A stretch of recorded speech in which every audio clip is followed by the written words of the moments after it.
Salam sejahtera, renungan harian Mana Bread berjudul Hari Sabat. Bagian yang ketiga ditulis oleh Ellen G. White. Pada suatu hari Sabat, sementara Yesus dan murid-muridnya kembali dari tempat perbaktian, mereka melalui ladang gandum yang sudah masak.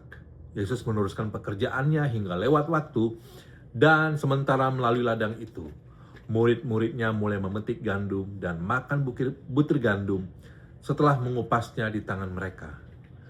Pada hari lain, perbuatan demikian tidaklah membangkitkan komentar, karena seorang lalu dari ladang gandum kebun buah-buahan atau kebun anggur adalah bebas mengambilnya seberapa banyak ia dapat makan. Lihat Ulangan 23 ayat 24 dan 25. Tetapi berbuat demikian pada hari Sabat adalah perbuatan yang menajiskan. Bukan saja pemetikan gandum disebut menyabit, tetapi juga mengupasnya di tangan adalah sebagai pekerjaan mengirik padi. Pada pemandangan rabi-rabi itu adalah pelanggaran rangkap dua. Mata-mata langsung mengkritik kepada Yesus, katanya, "Lihatlah murid-muridmu berbuat sesuatu yang tidak diperbolehkan pada hari Sabat." Pada waktu dituduh melanggar Sabat di Bethesda, Yesus melindungi dirinya dan menyatakan bahwa ia adalah anak Allah dan menunjukkan bahwa ia bekerja bersama-sama dengan Bapa. Sekarang karena murid-murid diserang, dimintanya para penuduhnya mengambil contoh dari perjanjian lama, pekerjaan yang dilakukan oleh mereka yang bekerja dalam Tuhan pada hari Sabat.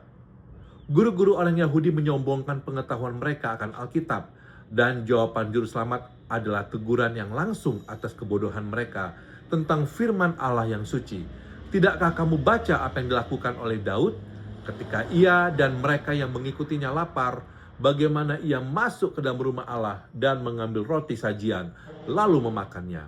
Padahal roti itu tidak boleh dimakan kecuali oleh imam-imam. Lalu kata Yesus kepada mereka, hari Sabat diadakan untuk manusia dan bukan manusia untuk hari Sabat. Atau tidakkah kamu baca dalam kitab Taurat bahwa pada hari-hari Sabat, imam-imam melanggar hukum Sabat di dalam bait Allah, namun tidak bersalah? Aku berkata kepadamu, di sini ada yang melebihi bait Allah. Jadi anak manusia adalah juga Tuhan atas hari Sabat. Lukas 6 ayat 3 dan 4, Markus 2 ayat 27 dan 28, Matius 12 ayat 5 dan 6.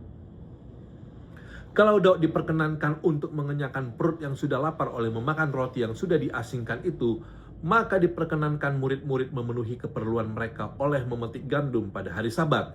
Lagi pula, imam-imam bekerja lebih banyak pada hari Sabat daripada hari-hari yang lain.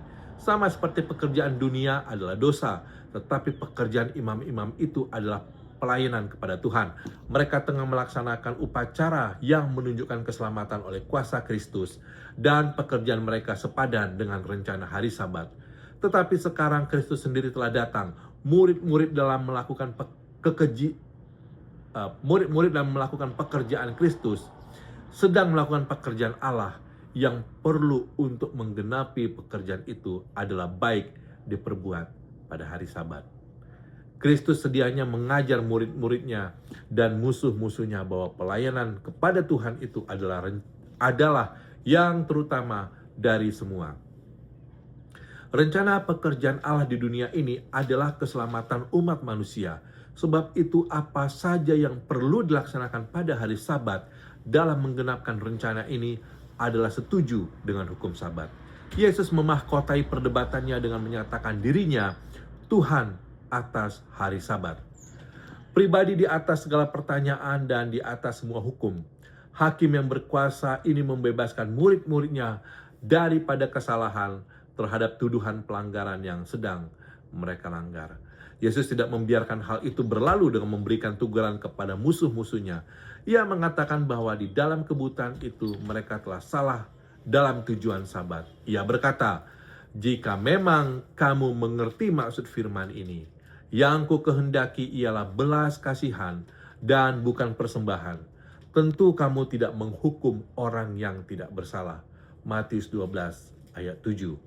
Adat mereka itu tidak akan mencukupkan apa yang kurang dari semua kejujuran dan kasih yang lemah lembut yang menandai penyembah Allah yang benar. Demikian, terima kasih telah bergabung. Tuhan memberkati.